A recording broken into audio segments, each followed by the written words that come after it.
경기도 파주의 폐기갑부대 관사촌. 오후 2시. 흘길 위로 남한산성 7080 트로트가 라디오에서 구성지게 흘러나옵니다. 바람에 흩날리는 먼지 사이로 낡은 군 관사들이 줄지어 서 있고 그 사이사이 빈 터에는 녹슨 철조망과 버려진 군용 장비들이 햇볕에 바래어가고 있었습니다. 할아버지, 또 나왔어요. 동네 꼬마들의 제잘거리는 소리가 들려오자 관사 현관문이 삐걱거리며 열립니다. 강인호가 휠체어를 타고 나타났습니다. 79의 나이답지 않게 굵직한 어깨와 날카로운 눈빛을 가진 인호의 손은 파킨슨 때문에 미세하게 떨리고 있었지만 그의 표정은 여전히 위풍당당했습니다. 오늘도 탱크 태워주세요. 아이들이 손뼉을 치며 달려옵니다. 인호는 미소를 지으며 휠체어 옆면에 달린 특별한 장치를 가리켰습니다. 3D 프린터로 직접 제작한 클러치 레버였습니다. 아이들을 태우고 동네를 누빌 때 속도를 조절하기 위해 만든 것이죠. 자, 오늘의 승차권은 경례입니다. 아이들이 저마다 우스꽝스럽게 경례를 붙이자 인호는 진짜 군인처럼 정중하게 답례했습니다. 떨리는 손으로도 흐트러짐 없는 자세였습니다. 휠체어가 흘길을 달리기 시작합니다. 클러치 레버를 조작하며 때로는 빠르게, 때로는 천천히 달리는 인호의 모습은 마치 전차를 몰고 있는 것 같았습니다. 아이들의 웃음소리가 관사촌에 울려 퍼집니다. 할아버지는 진짜 탱크 몰았어요? 그럼 K1 전차 20년을 몰았지.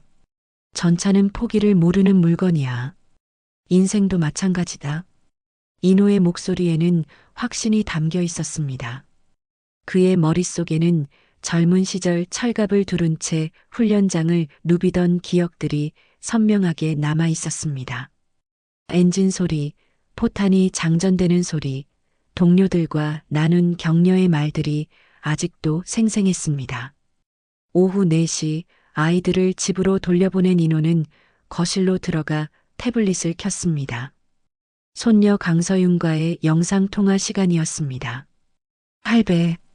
화면 속 서윤이 밝게 웃으며 손을 흔듭니다. 22의 서윤은 인호와 닮은 또렷한 눈매를 가지고 있었습니다. 군복을 입은 그녀의 모습이 당차 보였습니다. 우리 서윤이 오늘 사격장 첫 야간 훈련이라고 했지? 네, 떨려요. 밤에 쏘는 건 처음이거든요. 인호는 진지한 표정으로 고개를 끄덕였습니다. K1 조준선은 내 눈이다. 두려우면 포신도 떤다. 명심해라. 알겠습니다, 대대장님. 서윤이 장난스럽게 경례를 붙이자 인호도 웃으며 거수 경례로 화답했습니다. 할아버지와 손녀가 아닌 전우처럼 느껴지는 순간이었습니다. 할배, 그럼 훈련 다녀올게요. 걱정 마세요. 조심히 다녀와라. 할아버지가 여기서 응원하고 있을게. 통화가 끝나고 인호는 창밖을 바라봤습니다. 저 멀리 보이는 산 너머 어디선가 서윤이 훈련을 받고 있을 것입니다. 평화로운 오후였습니다. 라디오에서는 여전히 옛날 가요가 흘러나오고 관사촌은 고요했습니다. 하지만 이 평화는 3시간 뒤 산산조각 날 것이라는 사실을 그때의 인호는 알지 못했습니다. 오후 7시 인호는 저녁 식사를 마치고 뉴스를 보고 있었습니다. 평소처럼 조용한 저녁이었습니다. 파킨슨으로 인한 손떨림 때문에 숟가락질이 조금 어려웠지만 혼자 사는 생활에 익숙해진 지 오래였습니다. 다음은 긴급 속보입니다. 갑자기 화면이 바뀌며 아나운서의 긴장된 목소리가 울려 퍼졌습니다. 인호의 손이 리모컨 위에서 멈춰섰습니다. 오늘 오후 5시 30분경 경기도 소재모 사격장에서 탄약고 폭발 사고가 발생했습니다. 현재 장병 7명이 잔해에 고립된 상태이며 구조 작업이 진행 중입니다. 화면에는 검은 연기가 치솟는 사격장의 모습이 비춰졌습니다. 무너진 건물들과 흩어진 잔해, 그리고 분주하게 움직이는 구조대원들의 모습이 보였습니다. 인호의 심장이 빠르게 뛰기 시작했습니다. 서윤이 오늘 야간 훈련을 간다고 했던 바로 그 시각이었습니다. 급하게 휴대폰을 집어들어 서윤의 번호를 눌렀습니다. 연결할 수 없는 번호입니다. 다시 한번 확인하시고 자동 응답 메시지만 들려올 뿐이었습니다. 인호의 얼굴이 점점 굳어갔습니다. 다시 전화를 걸어봤지만 결과는 마찬가지였습니다. 그때 휴대폰에 메시지 알림이 울렸습니다. 서윤에게서 온 마지막 메시지였습니다. 할아버지, 냄새가 이상해요. 메시지 전송 시간은 오후 5시 25분. 폭발 사고가 일어나기 불과 5분 전이었습니다. 인호의 손이 더욱 심하게 떨리기 시작했습니다. 안 돼, 안 돼. 인호는 다급하게 뉴스 채널을 돌렸습니다. 모든 방송국에서 같은 뉴스를 다루고 있었습니다. 그중 한 방송국에서는 현장에서 브리핑을 진행하고 있었습니다. 화면에 나타난 것은 장영철 사단장이었습니다. 57의 나이에 당당한 체격을 가진 그는 기자들 앞에서 침착하게 말하고 있었습니다. 훈련 중 발생한 단순 사고로 판단됩니다. 현재 구조대가 현장에 투입되어 구조 작업을 진행하고 있으며 조속한 시일 내에 모든 장병들을 안전하게 구출할 예정입니다. 장영철의 말투는 너무나 차분했습니다. 마치 아무것도 아닌 일인 양 말하는 모습이 인호의 마음을 더욱 불안하게 만들었습니다. 사상자는 없습니까? 현재로서는 부상자만 있는 것으로 파악되고 있습니다. 자세한 내용은 조사가 완료된 후 발표하겠습니다. 인호는 화면을 뚫어져라 바라봤습니다. 장영철, 그 이름이 낯익었습니다. 30년 전 자신이 대대장으로 있을 때 초급 장교였던 그 장영철이 분명했습니다. 브리핑이 끝나갈 무렵 인호의 휴대폰이 다시 울렸습니다. 낯선 번호였지만 망설임 없이 받았습니다. 여보세요? 강인호 대대장님이십니까? 음성이 변조된 목소리였습니다. 누군지 알 수 없었지만 대화 내용이 심상치 않았습니다. 그런데 누구십니까? 사고탄이었어요, 대대장님. 불량탄이었다고요. 그런데 윗선에서 숨기라고 지시가 내려왔어요. 인호의 온몸에 소름이 돋았습니다. 무슨 말씀이신지. 제가 탄약 담당이었거든요. 검수 과정에서 이상한 게 많았는데 상부에서 그냥 쓰라고 했어요. 그런데 이런 일이. 목소리가 떨리고 있었습니다. 지금 어디 계십니까? 직접 만나서. 안 됩니다. 너무 위험해요. 그냥 조심하세요. 이 일이 단순 사고가 아니라는 걸 알아주세요. 통화가 끊어졌습니다. 인호는 휴대폰을 내려다봤습니다. 화면에는 여전히 서윤의 마지막 메시지가 떠 있었습니다. 할아버지, 냄새가 이상해요. 인호의 눈에 분노가 타올랐습니다. 그는 휠체어를 거실 한가운데로 몰고 가서 멈춰 섰습니다. 떨리는 손을 꽉 쥐며 중얼거렸습니다. 내 손녀를 사고라고 부르지 마라. 그의 목소리는 낮았지만 결연했습니다. 마치 젊은 시절 전장에서 부하들에게 명령을 내리던 그때의 목소리와 같았습니다. 쇳덩이처럼 끌어내오겠어. 인호는 휠체어를 돌려 서재로 향했습니다. 오래된 서랍 깊숙한 곳에서 낡은 수첩을 꺼냈습니다. 예비역 동지들의 연락처가 적힌 수첩이었습니다. 손가락으로 페이지를 넘기며 4개의 이름을 찾았습니다.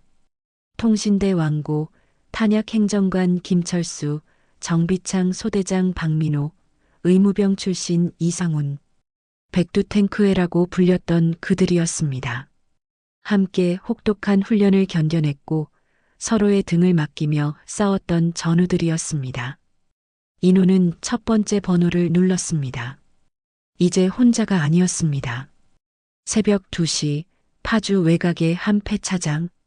달빛만이 녹슨 차량들 사이를 비추고 있었습니다. 인호는 휠체어를 타고 폐차장 입구에서 기다리고 있었습니다. 차가운 새벽 공기가 뺨을 스쳤지만 그의 눈빛은 뜨겁게 타오르고 있었습니다. 대대장님, 어둠 속에서 4명의 남자들이 나타났습니다. 통신대 출신 왕고가 가장 먼저 달려왔습니다. 60 중반의 나이에도 여전히 우람한 체격을 자랑하는 그는 인호의 손을 꽉 잡았습니다. 서윤이 소식은 어떻습니까? 아직 연락이 안 돼. 하지만 살아있어. 반드시 살아있을 거야. 인호의 목소리에는 확신이 담겨 있었습니다.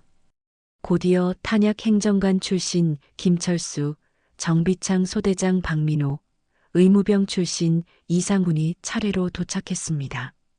모두 70 가까운 나이였지만 눈빛만큼은 젊은 군인 시절과 다르지 않았습니다. 그런데 대대장님, 여기서 뭘 하시려고? 박민호가 주변을 둘러보며 물었습니다. 폐차장 깊숙한 곳, 철조망으로 둘러싸인 구역에 거대한 그림자가 보였습니다. 저기 봐. 인호가 손가락으로 가리킨 곳에는 퇴역한 K1 시제 차량이 서 있었습니다. 비록 녹이 슬고 페인트가 벗겨졌지만 여전히 위풍당당한 모습이었습니다. 이거 우리가 타던 그 차량 아닙니까? 김철수가 눈을 크게 떴습니다.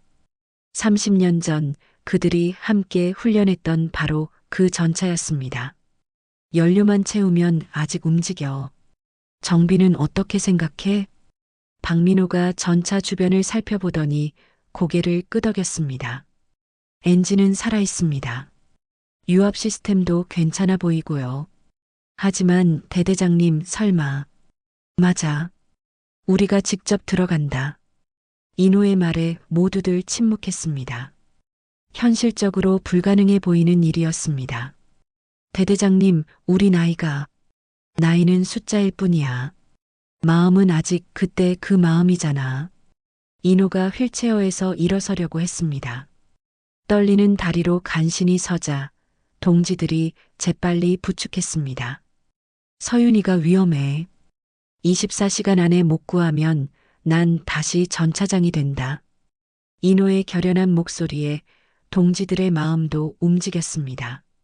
왕고가 먼저 입을 열었습니다. 알겠습니다. 그럼 작전 계획부터 세워야겠네요. 작전명은 파주막걸리다. 파주막걸리? 1976년 혹한 훈련 때 쓰던 암호 기억 안 나? 추워서 죽을 것 같을 때마다 파주막걸리 생각하며 버텼잖아. 동지들의 얼굴에 추억이 스쳤습니다. 그 혹독했던 겨울, 서로를 의지하며 견뎌냈던 시간들이 떠올랐습니다. 그때처럼 해보자. 한 명이라도 포기하면 모두 죽는 거야. 인호가 휠체어 앞바퀴를 살펴봤습니다. 며칠 전 아이들을 태워주기 위해 달았던 탱크 무한궤도 미니어처가 달려 있었습니다. 작은 장식품이었지만 지금 그에게는 특별한 의미였습니다. 우리도 이것처럼 포기하지 말자. 이상훈이 의료 가방을 열어 보였습니다. 응급처치 도구는 준비했습니다. 그런데 대대장님 손 떨림은 어떻게 하시겠습니까? 그건 내가 알아서 할게.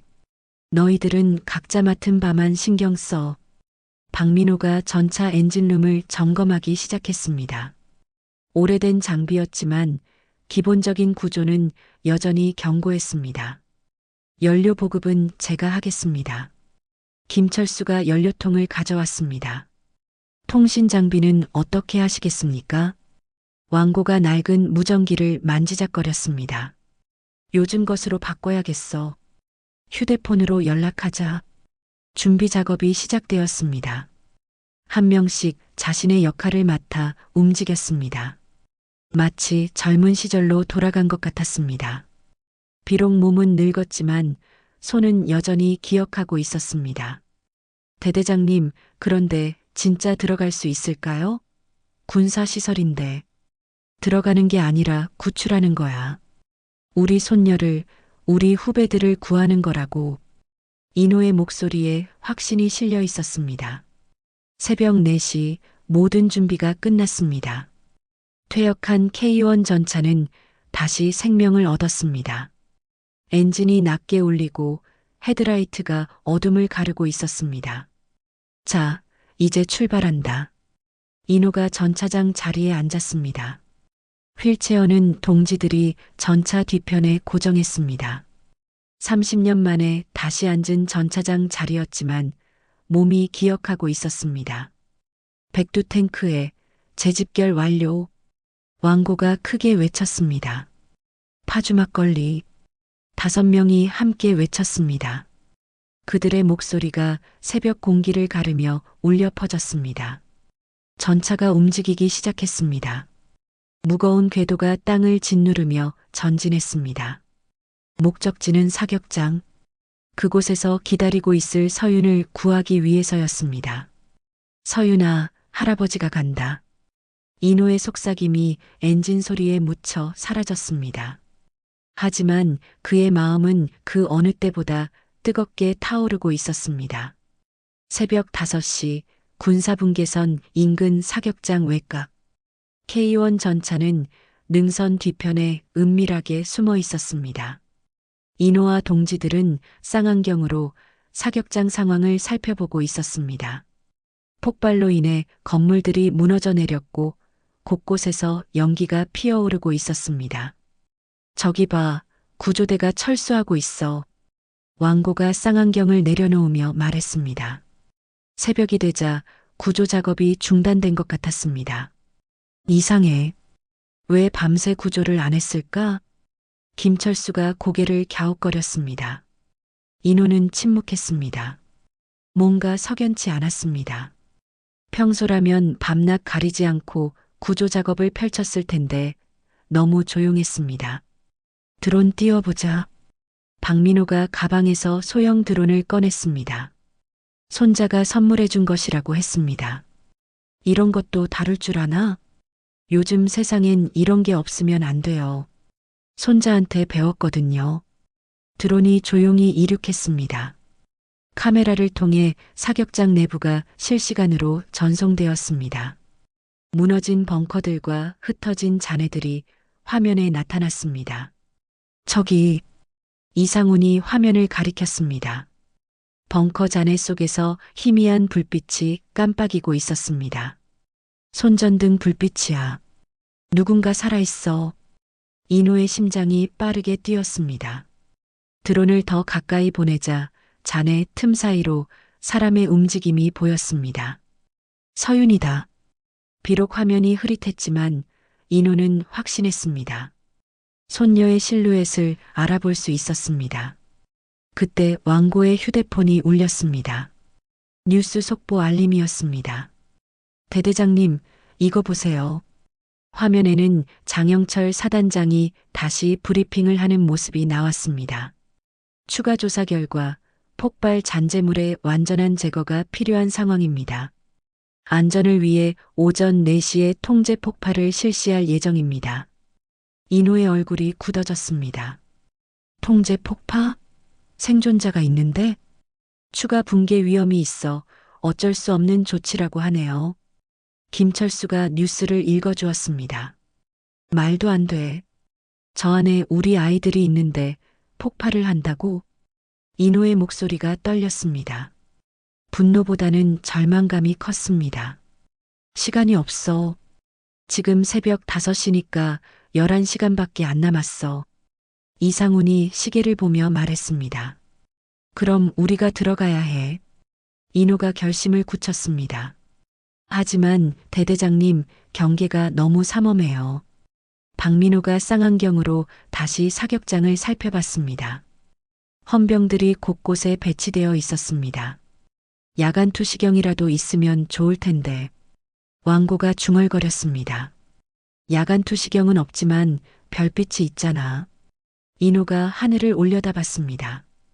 구름 한 점 없는 맑은 밤하늘에 별들이 총총히 빛나고 있었습니다. 별빛으로 길을 찾는 거야. 옛날에 그랬듯이. 동지들이 고개를 끄덕였습니다. 젊은 시절 장비가 부족할 때마다 자연을 의지해 임무를 수행했던 기억이 떠올랐습니다. 접근 경로는 어떻게 하시겠습니까? 동쪽 계곡으로 우회해서 들어가자. 거기는 경계가 약할 거야. 인호가 지형도를 펼쳐 보였습니다. 30년 전 이 일대에서 훈련했던 경험이 살아났습니다. 준비가 시작되었습니다. 각자 필요한 장비를 챙겼습니다. 의료용품, 구조도구, 그리고 비상식량까지 준비했습니다. 대대장님, 손 떨림은 괜찮으시겠어요? 이상훈이 걱정스러운 표정으로 물었습니다. 그때 되면 뭔가 방법이 있을 거야. 인호는 자신에게 말하는 것 같았습니다. 새벽 6시 은밀한 침투가 시작되었습니다. 전차는 계곡 입구에 숨겨두고 5명이 도보로 이동했습니다. 인호는 휠체어 대신 동지들의 부축을 받으며 걸었습니다. 조용히, 조용히. 왕고가 앞서 나가며 경계했습니다. 수풀을 헤치며 조심스럽게 전진했습니다. 1시간 후 사격장 외곽에 도착했습니다.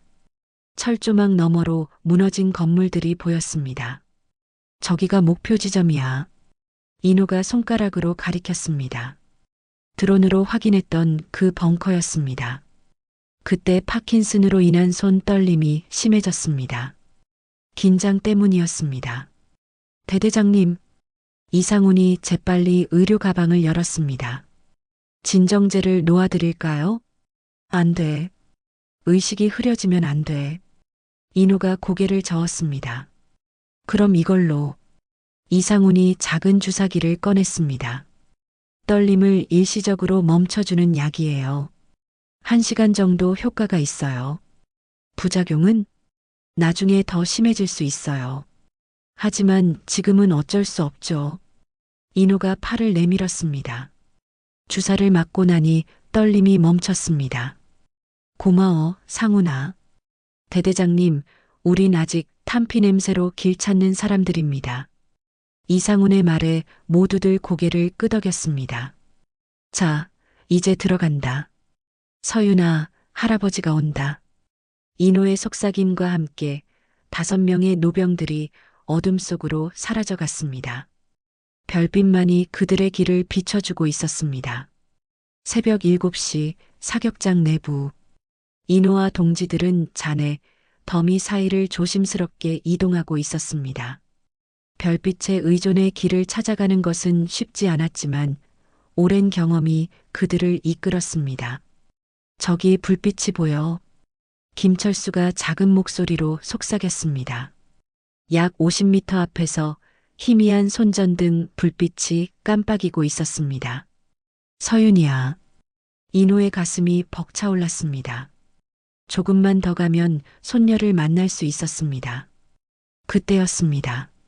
거기서 갑작스럽게 울려 퍼진 고함 소리에 5명 모두 얼어붙었습니다. 수색조가 나타난 것입니다. 뛰어. 왕고가 외치자마자 총성이 울렸습니다. 하지만 실탄이 아닌 공포탄이었습니다. 경고 사격이었습니다. 이쪽으로. 박민호가 앞장서서 잔해 더미 뒤로 몸을 숨겼습니다. 나머지 4명도 재빨리 따라갔습니다. 포위됐어. 왕고가 사방을 살펴보며 말했습니다. 헌병들이 사격장 곳곳에서 나타나고 있었습니다. 어떻게 우리가 들어온 걸 알았을까? 김철수가 당황하며 물었습니다. 열감지 카메라가 있었나 봐. 이상훈이 고개를 저었습니다. 총성이 계속 울렸습니다. 여전히 공포탄이었지만 포위망은 점점 좁혀지고 있었습니다. 대대장님, 어떻게 하시겠습니까? 일단 돌파해야 해. 서윤이가 코앞에 있어. 인호가 잔해 틈새로 목표 지점을 바라봤습니다. 불과 30m 거리였습니다. 제가 먼저 나가서 주의를 끌겠습니다. 왕고가 일어서려 했습니다. 안 돼, 같이 가는 거야. 그때 더 큰 총성이 울렸습니다. 이번에는 실탄이었습니다. 잔해 옆으로 파편이 튀었습니다. 으악! 왕고가 비명을 지르며 쓰러졌습니다. 오른쪽 다리에서 피가 흘러나왔습니다. 왕고! 동지들이 재빨리 그에게 달려갔습니다. 괜찮아, 괜찮아. 파편만 스쳤어. 왕고가 이를 악물며 말했습니다. 하지만 다리를 절고 있었습니다. 이상훈, 응급처치해줘. 네, 대대장님. 이상훈이 의료 가방을 열어 지혈대를 감았습니다. 걸을 수 있겠어? 죄송합니다, 대대장님. 발목을 삐끈 것 같아요. 왕고의 얼굴이 창백해졌습니다. 포위망은 더욱 좁혀지고 있었습니다. 헌병들의 발걸음 소리가 점점 가까워졌습니다. 거기 누구냐? 나와. 확성기 소리가 울렸습니다. 즉시 무기를 버리고 나와라. 무기라니, 우리가 무슨 무기를 가지고 있다고. 김철수가 중얼거렸습니다. 그때 헌병들 뒤로 익숙한 실루엣이 나타났습니다. 장영철 사단장이었습니다. 강인호 전 대대장님이시죠? 장영철이 확성기 없이 큰 소리로 말했습니다. 그렇습니다. 인호가 자네 뒤에서 대답했습니다. 30년 만입니다. 기억하시죠? 제가 영철이입니다. 인호의 기억이 되살아났습니다.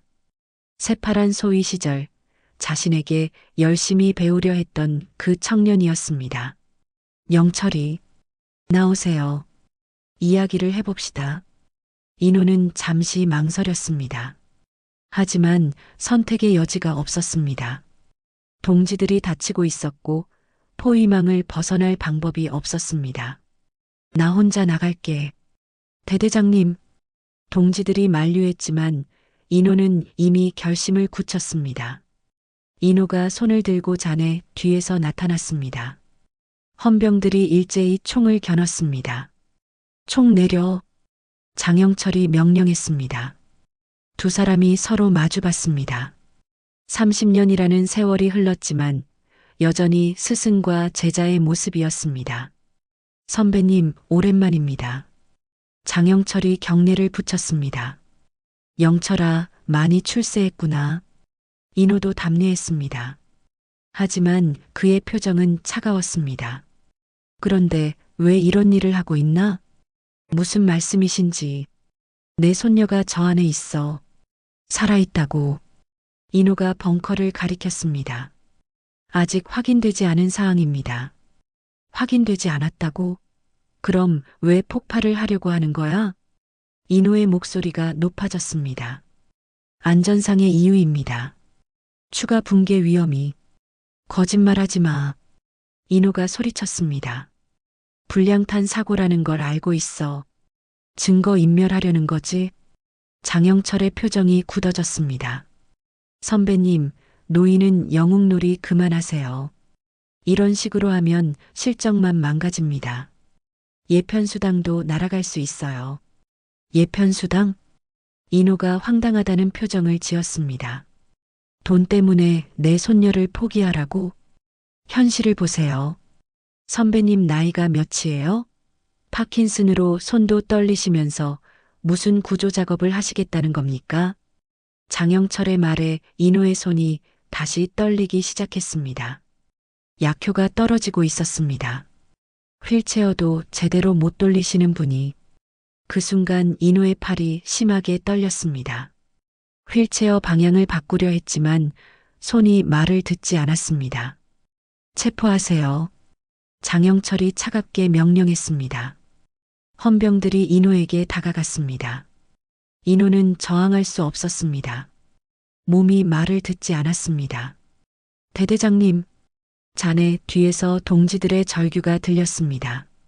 서윤아. 인호가 벙커 방향을 바라보며 중얼거렸습니다. 그곳에서는 여전히 희미한 불빛이 깜빡이고 있었습니다. 손수갑이 채워졌습니다.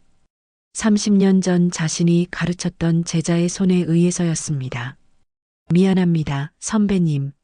장영철이 작은 목소리로 말했습니다. 하지만 그의 표정에는 미안함보다는 차가운 현실주의가 깃들어 있었습니다. 오전 9시 사격장 외곽에 임시 설치된 헌병대 구금 텐트. 인호는 간이 의자에 앉아 있었습니다. 손수갑이 채워진 채로 고개를 숙이고 있는 그의 모습은 초라해 보였습니다. 파킨슨으로 인한 손떨림이 다시 시작되었고 약효가 완전히 떨어지면서 몸 전체가 미세하게 떨리고 있었습니다. 할아버지, 텐트 밖에서 서윤의 목소리가 들리는 것 같았습니다. 하지만 환청이었습니다. 실제로는 헌병들의 발걸음 소리와 무전기 잡음만이 들려올 뿐이었습니다. 대대장님은 괜찮으신가요? 텐트 입구에서 이상훈의 목소리가 들렸습니다. 동지들도 함께 구금되어 있었습니다. 괜찮아. 걱정 마. 인호가 작은 목소리로 대답했습니다. 하지만 실제로는 절망감이 엄습하고 있었습니다. 시간은 계속 흘러가고 있었고 오후 4시 통제 폭파까지 7시간밖에 남지 않았습니다. 그때 인호는 주머니 속 작은 물건을 만졌습니다. K1 시제 차량에서 빼낸 USB 메모리였습니다. 10년 전 전차 점검 중에 우연히 발견했던 블랙박스 영상이 담겨 있었습니다. 당시에는 별 의미를 두지 않았지만 지금 생각해보니 중요한 증거가 될 수도 있었습니다. 손수갑 때문에 USB를 제대로 만질 수는 없었지만 그것이 거기 있다는 사실만으로도 희망이 생겼습니다. 왕고야, 너 휴대폰 가지고 있나? 인호가 작은 목소리로 물었습니다. 네, 아직 빼앗기지 않았어요. 왜요? 잠깐만 기다려봐. 인호가 손수갑을 조심스럽게 움직여 주머니에서 USB를 꺼냈습니다. 크기가 작아서 손수갑을 찬 상태에서도 간신히 뺄 수 있었습니다. 이게 뭔가요? 김철수가 궁금해했습니다. K1 시제 차량 블랙박스야. 10년 전 영상이 들어있어. 10년 전이면 박민호가 눈을 크게 떴습니다. 그때 장영철이 대령이었을 때네요. 맞아. 그때 불량탄 납품 관련해서 뭔가 있을 거야. 인호의 추측이 맞았습니다. USB 안에는 장영철이 불량탄 납품 서류에 서명하는 영상이 들어 있었습니다. 당시 담당 대령이었던 그가 검수 절차를 무시하고 승인한 장면이었습니다. 이걸 어떻게 활용할까요? 이상훈이 물었습니다. 왕고야, 너 유튜브 계정 있지? 네, 있어요. 손자 동영상 올려주려고 만든 거지만 국회 국방위원회 공식 채널에도 연결할 수 있나? 할 수는 있을 것 같은데요. 요즘 실시간 라이브 방송이 쉬워졌거든요. 왕고가 휴대폰을 만지작거렸습니다. 좋아. 그럼 이걸 실시간으로 폭로하는 거야. 인호의 눈에 다시 생기가 돌았습니다. 하지만 대대장님, 우리가 구금된 상태에서 어떻게? 그게 문제지. 그때 텐트 밖에서 발걸음 소리가 들렸습니다. 누군가가 다가오고 있었습니다. 안에 계신 분들, 잠깐 나와보세요. 헌병대장의 목소리였습니다. 5명이 텐트 밖으로 나왔습니다. 헌병대장은 심각한 표정을 하고 있었습니다. 무슨 일입니까? 인호가 물었습니다. 장군님께서 전화 받으라고 하십니다. 헌병대장이 휴대폰을 내밀었습니다. 인호가 휴대폰을 받았습니다. 화면에는 장영철의 번호가 표시되어 있었습니다. 여보세요. 선배님, 저입니다. 장영철의 목소리가 들렸습니다. 하지만 예전과는 달리 떨리고 있었습니다. 무슨 일이야? 선배님이 가지고 계신 그것. 혹시 뭘 말하는 거야? K1 블랙박스 말입니다. 인호가 깜짝 놀랐습니다.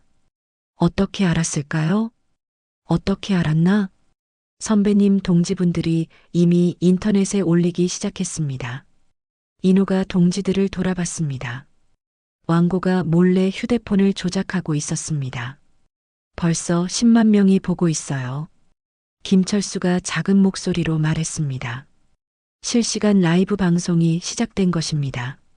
10년 전 장영철이 불량탄 납품 서류에 서명하는 영상이 전국에 생중계되고 있었습니다. 선배님, 제발 중단해 주세요. 제 인생이 끝납니다. 장영철의 목소리에 절망이 묻어났습니다. 내 인생보다 내 손녀가 더 중요해. 하지만, 영철아, 넌 변했어. 예전에 그 정의로운 청년은 어디 갔나? 인호의 목소리가 차갑게 식었습니다. 휴대폰 너머로 소란스러운 소리가 들렸습니다. 장군님, 윗선에서 전화 왔습니다. 체포영장 준비 중이라고 합니다. 헌병대장의 급한 목소리가 들렸습니다. 선배님, 이제 정말 끝났습니다. 장영철의 목소리가 체념으로 가득했습니다. 인호는 잠시 침묵했습니다. 복잡한 감정이 교차했습니다.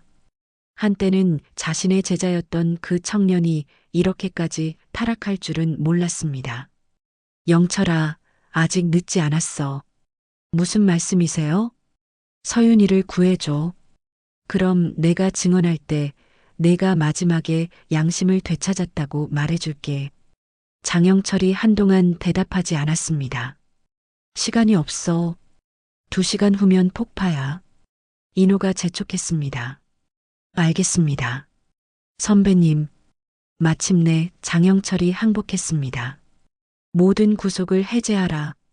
장영철의 명령이 무전기를 통해 전해졌습니다. 손수갑이 풀렸습니다. 인호는 손목을 비비며 일어섰습니다.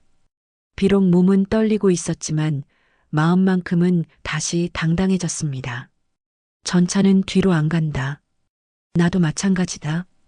인호가 중얼거리며 휠체어의 휠 잠금을 해제했습니다. 대대장님, 이제 어떻게 하시겠습니까? 동지들이 물었습니다. 서윤이를 구하러 가는 거야. 진짜 구조작전을 시작하자. 인호의 눈빛이 다시 타올랐습니다.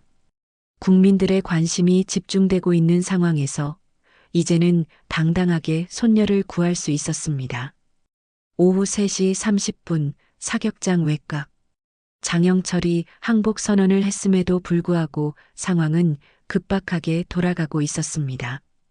윗선에서는 여전히 증거인멸을 위한 통제 폭발을 강행하라는 지시가 내려오고 있었습니다. 장군님, 국방부에서 직접 전화가 왔습니다. 참모가 다급하게 달려와 장영철에게 보고했습니다. 뭐라고 하던가? 예정대로 폭발을 실시하라고 합니다. 언론 플레이에 휘둘리지 말라면서요. 장영철의 얼굴이 창백해졌습니다. 이미 전 국민이 지켜보는 상황에서 생존자가 있는 건물을 폭파한다는 것은 정치적 자살행위였습니다. 시간이 30분밖에 안 남았어. 인호가 시계를 보며 소리쳤습니다. 그때 멀리서 굉음이 들려왔습니다. K1 전차가 나타난 것입니다. 박민호가 혼자 전차를 몰고 와서 그들을 기다리고 있었습니다. 민호야. 동지들이 반가워했습니다. 구속이 풀렸다는 소식을 듣고 왔습니다. 박민호가 전차에서 고개를 내밀며 소리쳤습니다. 저 안에 직접 들어가야 해. 인호가 결심을 굳혔습니다. 하지만 대대장님, 폭파까지 시간이. 그래서 더 빨리 가야 하는 거야. 인호가 동지들의 부축을 받으며 전차에 올라탔습니다. 휠체어는 전차 뒤편에 특수 제작된 고정 장치에 고정되었습니다. 30년 전과는 다른 상황이었지만 전차장 자리에 앉은 인호의 모습은 여전히 위풍당당했습니다. 백두 탱크에 최후 작전 개시. 왕고가 외쳤습니다. 파주 막걸리. 5명이 함께 구호를 외쳤습니다. 전차가 움직이기 시작했습니다. 무거운 궤도가 땅을 짓누르며 사격장 안으로 진입했습니다. 헌병들이 길을 비켜주었지만 여전히 긴장된 분위기였습니다. 목표 지점까지 200m. 김철수가 거리를 측정하며 보고했습니다. 그때 무전기에서 급한 목소리가 들렸습니다. 폭파 카운트다운 시작. 10분 후 폭파 실시. 장영철이 끝까지 저항하고 있었지만 상부의 압력을 막을 수는 없었습니다. 더 빨리! 인호가 소리쳤습니다. 전차가 속도를 높였습니다. 잔해들을 부수며 전진하는 모습이 마치 전쟁터 같았습니다. 저기에요. 불빛이 보여요. 이상훈이 벙커를 가리켰습니다. 희미한 손전등 불빛이 여전히 깜빡이고 있었습니다. 서윤이 살아있다는 신호였습니다. 서윤아, 할아버지야. 인호가 목청껏 소리쳤습니다. 잠시 후 잔해 틈에서 약한 목소리가 들려왔습니다. 할아버지, 정말 할아버지세요? 서윤의 목소리였습니다. 살아있었습니다. 그래, 할아버지가 왔어. 조금만 더 버텨. 인호의 눈에 눈물이 맺혔습니다. 전차가 벙커 입구에 도착했습니다. 하지만 입구가 완전히 막혀 있었습니다.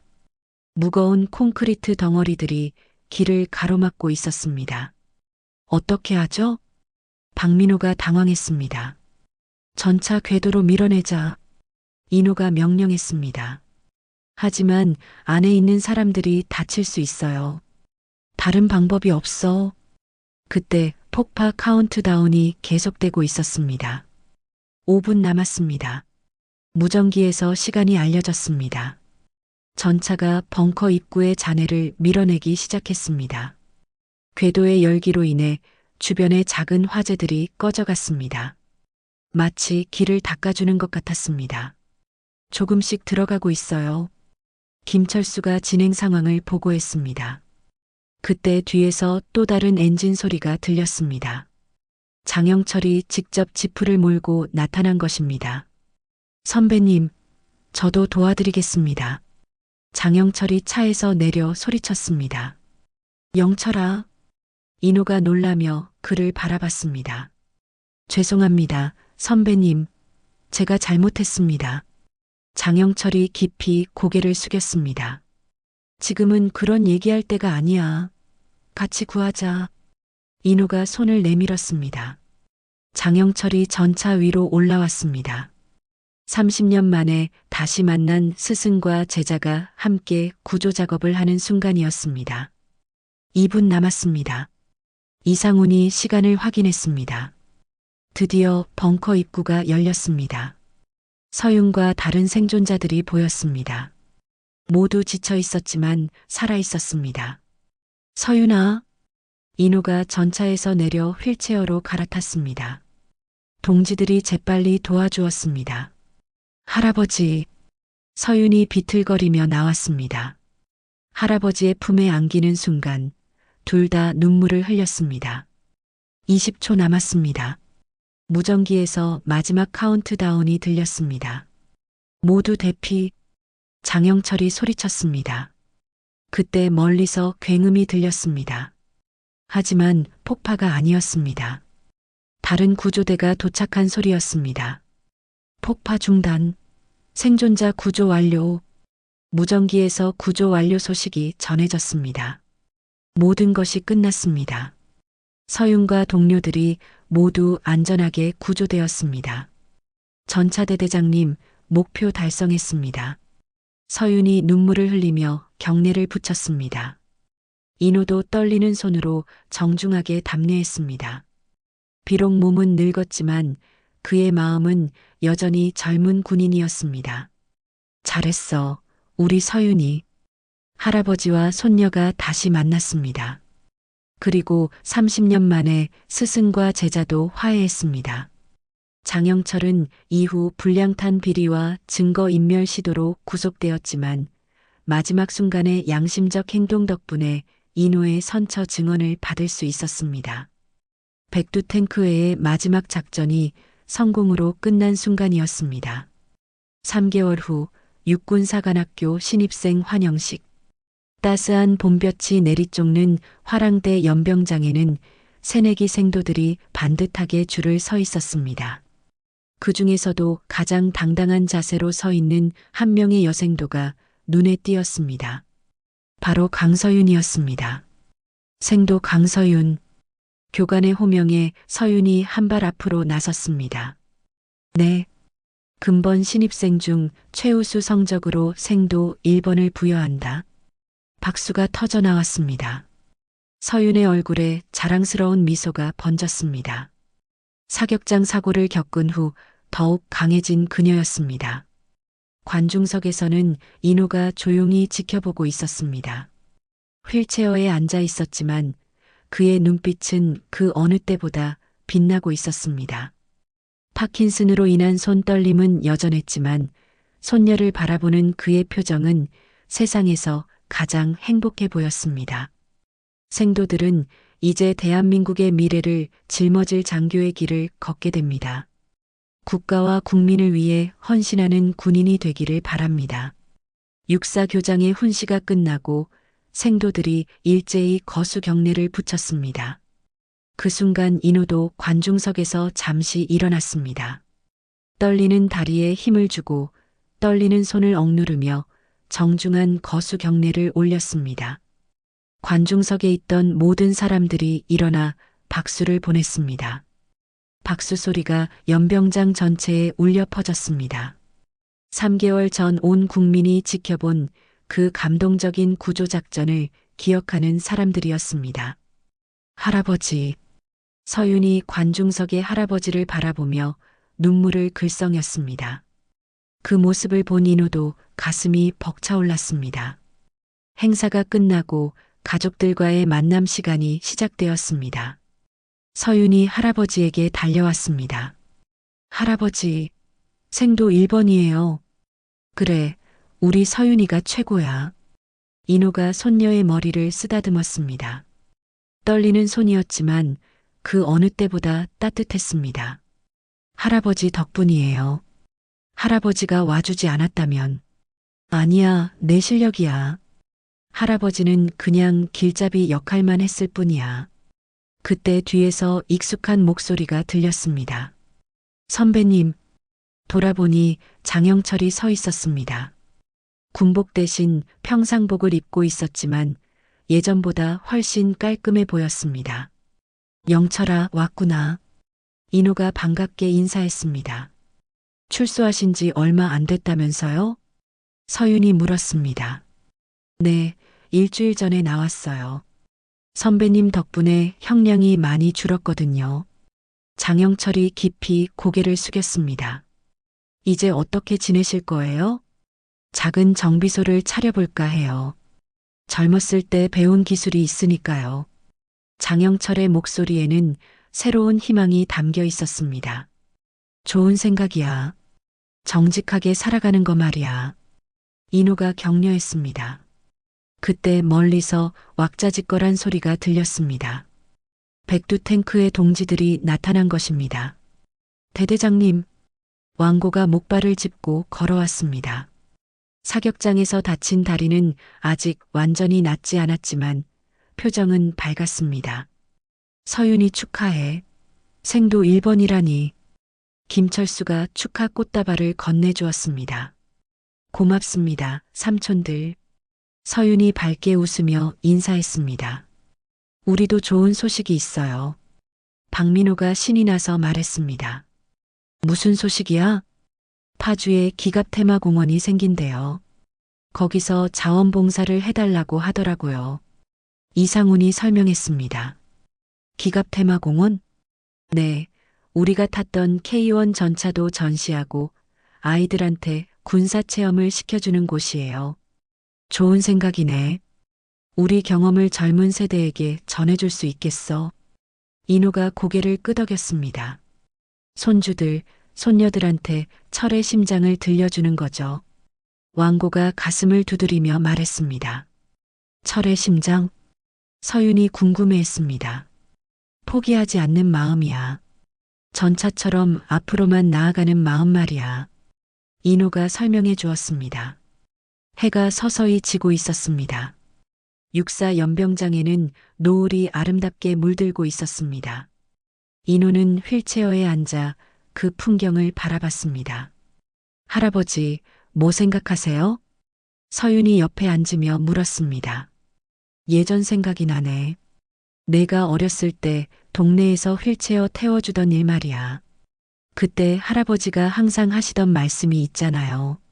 무슨 말? 속도는 바퀴가 정하지만 휠체어에 탄 마음은 전차보다 빠르다고요. 서윤이 할아버지의 말을 그대로 따라했습니다. 인호가 웃으며 고개를 끄덕였습니다. 맞아. 마음만 있으면 뭐든 할 수 있어. 저도 할아버지처럼 포기하지 않는 사람이 될게요. 그래, 우리 서윤이는 이미 충분히 강해. 동지들이 주변에 모여들었습니다. 장영철도 함께였습니다. 한때는 적이었지만 이제는 다시 동지가 된 그들이었습니다. 자, 마지막으로 구호 한번 외쳐볼까? 왕고가 제안했습니다. 파주 막걸리. 6명이 함께 외쳤습니다. 서윤도 함께 따라했습니다. 웃음소리가 연병장에 울려 퍼졌습니다. 늙은 군인들과 젊은 생도가 함께 웃고 있는 모습이 아름다웠습니다. 그날 밤 인호는 집에 돌아와서 일기를 썼습니다.